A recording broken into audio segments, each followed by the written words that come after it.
Hello friends, welcome to MKG kitchen. இன்றைக்கி நாம் பார்க்க போகிறது ஒரு ஸ்வீட் ரெசிபி தாங்க பார்க்க போகிறோம்.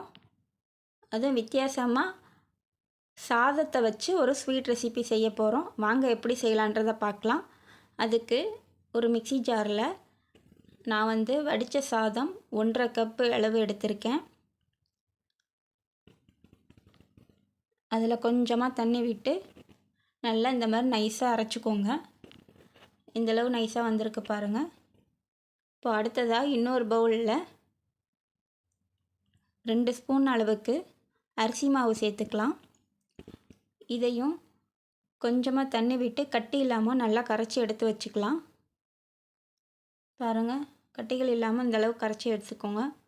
இப்போ அடுத்ததாக இந்த ஸ்வீட் எப்படி செய்யலான்றதை பார்க்கலாம். அதுக்கு ஒரு கடாயை வச்சு நம்ம சர்க்கரை கரையிற அளவுக்கு கொஞ்சமாக தண்ணி விட்டு அதில் வெல்லம் இருந்தால் சேர்த்துக்கோங்க. அப்படி இல்லைன்னா நாட்டு சர்க்கரை சேர்த்துக்கலாம். நான் நாட்டு சர்க்கரை தான் சேர்த்துருக்கேன். இப்போ இதை வடிகட்டி கூட சேர்த்துக்கோங்க. இப்போ இந்த நாட்டு சர்க்கரை கரைசலில் நாம் அரைச்சி வச்ச சாதத்தை இதில் மிக்ஸ் பண்ணிக்கலாம். பாருங்கள், முதல்ல கட்டியாக தான் இருக்கும். நல்லா ஒரு கரண்டி வச்சு நல்லா மசிச்சு விடுங்க. இந்த அளவுக்கு வந்துடும்.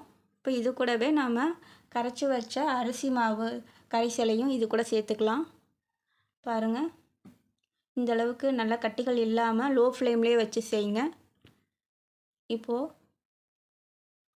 நல்லா சுருண்டு வரணும், திக்காக ஆரம்பிச்சிருச்சு. இது கூட ஒரு ஸ்பூன் அளவுக்கு எண்ணெய் விட்டுக்கலாம். நான் இந்த ஸ்வீட்டில் நெய் சேர்க்கவே இல்லை.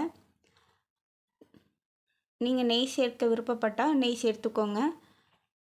அப்படி எண்ணெய் சேர்க்குறதா இருந்துச்சுன்னா வாசனை இல்லாத எண்ணெயாக சேர்த்துக்கோங்க. சன்ஃப்ளவர் ஆயில் சேர்த்துக்கோங்க.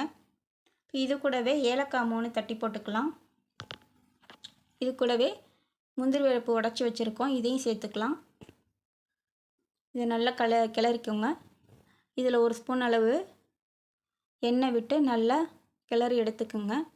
நல்லா திக்காயிடுச்சு. ஸ்டவ் எப்பவும் லோ ஃப்ளேம்லேயே வச்சுக்கோங்க. பக்கத்தில் இருந்து கைவிடாமல் நல்லா கிளறி எடுத்து விடுங்க. இந்த ஸ்வீட் செய்கிறதுக்கு நமக்கு 15லேருந்து 20 நிமிஷம் டைம் எடுக்கும்.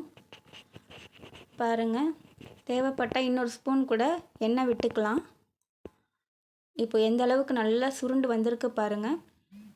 பார்க்கும்போதே நல்லா ஸ்வீட்டு நல்லா அல்வா பதம் அப்படியே எடுத்து சாப்பிட்ற அளவுக்கு இருக்குது. பாருங்கள், பாத்திரத்தில் ஒட்டாமல் எவ்வளோ அழகாக வந்திருக்கு பாருங்கள். எந்த அளவுக்கு இந்த மாதிரி நல்லா வரணும். இது தாங்க பதம்.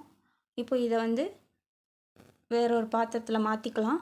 நீங்கள் ஒரு பிளேட் இருந்தாலும் சரி, ஒரு பவுலாக இருந்தாலும் சரி, எதில் வேணாலும் எண்ணெய் தடவி மாற்றிக்கோங்க. இப்போ இந்த மாதிரி நான் ஒரு டின்னில் எண்ணெய் தடவி வச்சுருக்கேன். இதை இதில் சேர்த்துக்கலாம்.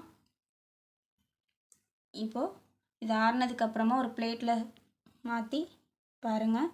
நம்ம கட் பண்ணும்போது எவ்வளோ அழகாக நைஸாக வருது பாருங்கள். எந்த அளவுக்கு இந்த ஸ்வீட் வந்திருக்குன்றது தெரியும். எவ்வளோ நைஸாக சாஃப்டாக இருக்குது பாருங்கள். நம்ம எப்போவுமே ஒரே மாதிரி ஸ்வீட் சாப்பிட்றதுக்கு டக்குன்னு நினச்ச நேரத்தில் சாப்பிட்லாம்.